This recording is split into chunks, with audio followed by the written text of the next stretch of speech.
Getting my driving licence, although it's quite a long time ago now, was without doubt a real ticket to freedom. In the same way, losing the ability to drive would certainly mark a real loss of independence.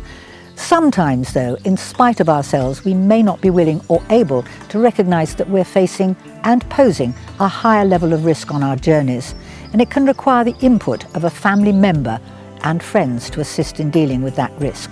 Confronting the issue is never easy, but maybe there's no way to avoid having a difficult and potentially upsetting conversation. We do hope that you'll find this section useful, whether you're a senior driver or a concerned relative.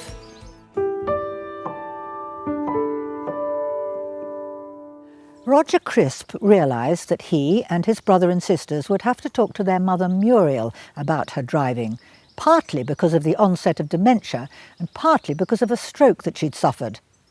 It was a big step for Mrs. Crisp, as she had always driven as part of her work, and she was a qualified advanced driver. Now, a year and a half after dealing with the dangers, Roger and Muriel reflect on the difficulties posed by the conversation that they'd all had. So making that decision really comes down to whether you're going to or not, doesn't it? It's your individual. Oh yes, yes. Nobody can make the decision for you, really. I don't think.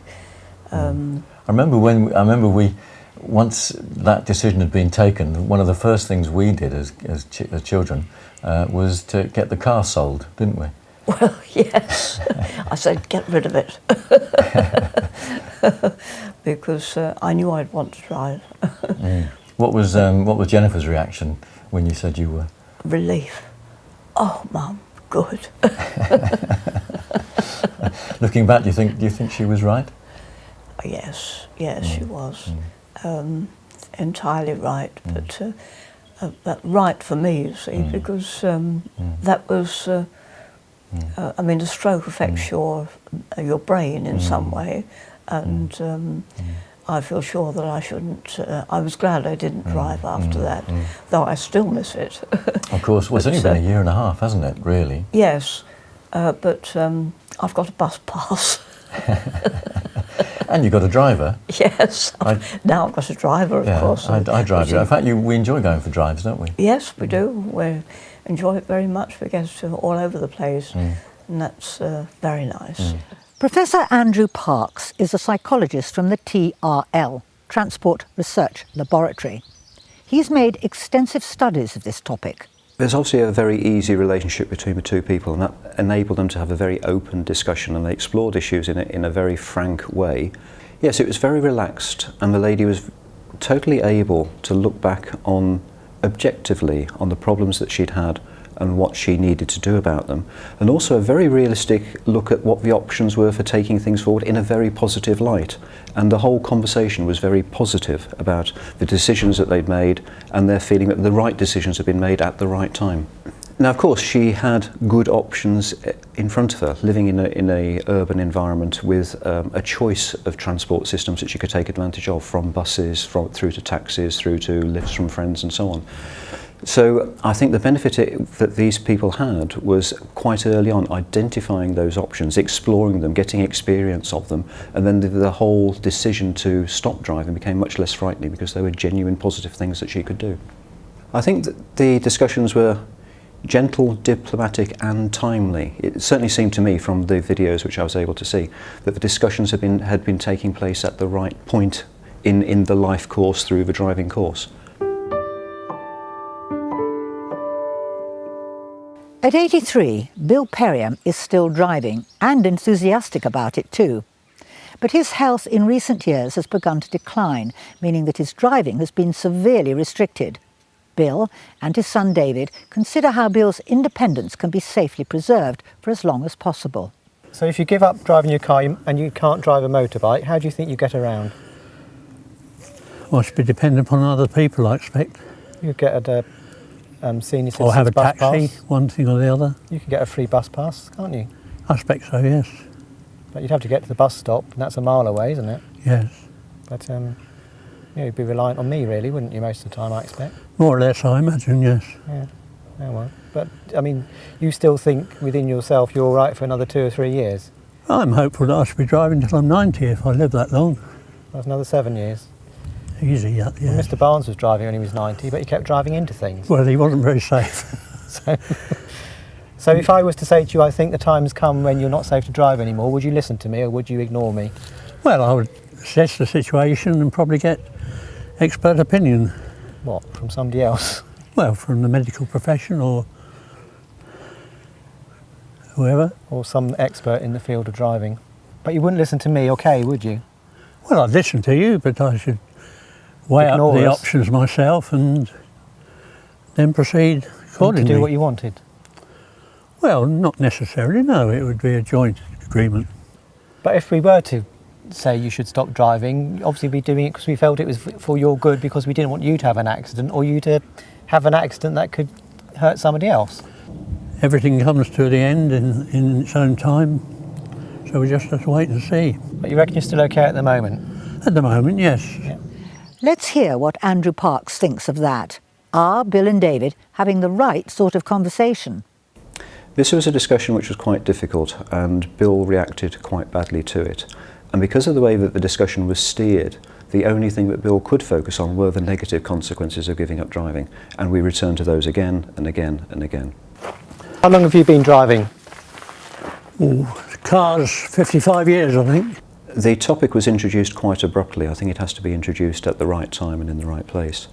And also introduced in terms of thinking about what options and alternatives there are to driving, how available they are, what they cost, how regularly they're provided and so on, rather than focusing on, are you fit enough to drive today, which was absolutely the wrong way to approach this discussion. And it was quite understandable that he would take that response, and I think I would have done if I'd been presented with that conversation in those circumstances as well. There are other ways to approach this.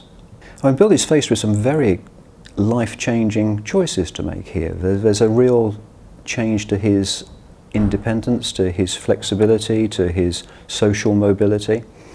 And the way that discussion was going was very much, there's a cliff face to be come to. One day you're driving, one day you're not. Whereas in fact that's absolutely the wrong way to approach these discussions. And any reduction in driving to the eventual stop can take place over a long period of time and be quite a gentle decline in driving. It certainly doesn't have to be an abrupt, one day you're driving, the next day that you're not. We heard earlier that age affects us all differently. Living in a country village these days is nearly impossible without a car. Now Jane Drake talks to her mum Sylvia Wilton, who is still driving at the age of 92. So what would make you think of stopping driving, Mum?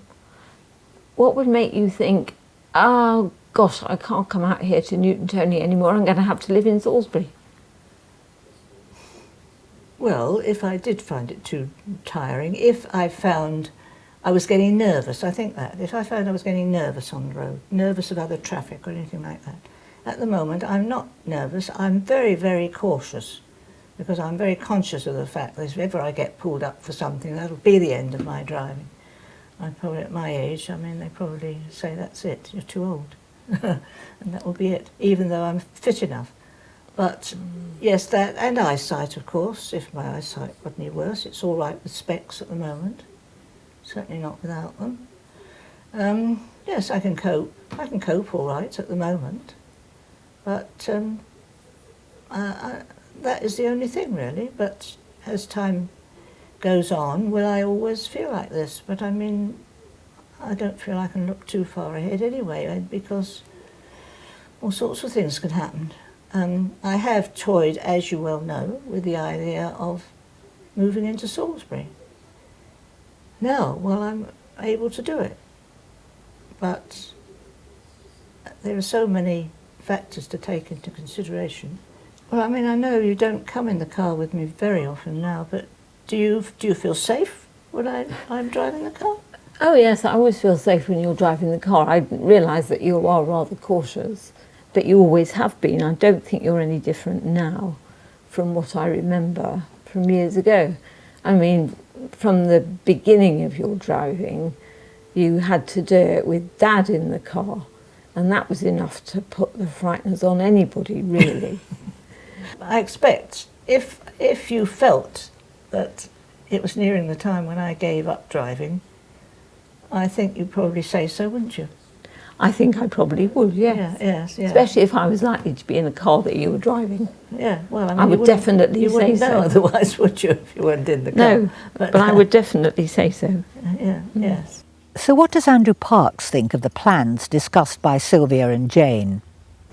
Okay, this was a slightly unusual relationship, wasn't it, with Jane being so dependent on her mother Sylvia for a long time for her access to the transport system and mobility. And they became very focused on the negative consequences of Sylvia giving up driving, and both dwelling on those rather than exploring any of the positive choices that they still had. What Sylvia should be looking out for is her own feelings within the traffic environment, her own feelings of feeling more confused in certain situations, getting more stressed, more irritated by other drivers. There's other very practical consequences as well of making more minor mistakes, of lane crossings, the occasional curb hitting and so on. So these are all signs that potentially something is starting to happen of concern, and probably that risk is going up at the same time. Ultimately, the priority has got to be safety for all of those involved in the car and the other transport users as well. Often there are options available which haven't been explored, even in rural environments. There can be self-help community actions, there can be things provided by church services, by the health services and so on. It really requires both people involved to have an active search of these systems, because sometimes they are there but they're just not so well known. To sum up, the vital skill here seems to be diplomacy. Try the most positive and least dramatic approach first of all, and hopefully that'll bring good results. But safety requires that you're firm if you need to be. Hurting someone's feelings for a little while has to be a better option than standing by while they get on the road and may cause a crash in which they might end up killing someone or themselves. Good luck. And I hope that this resource has helped you to deal with this potentially difficult and sensitive topic.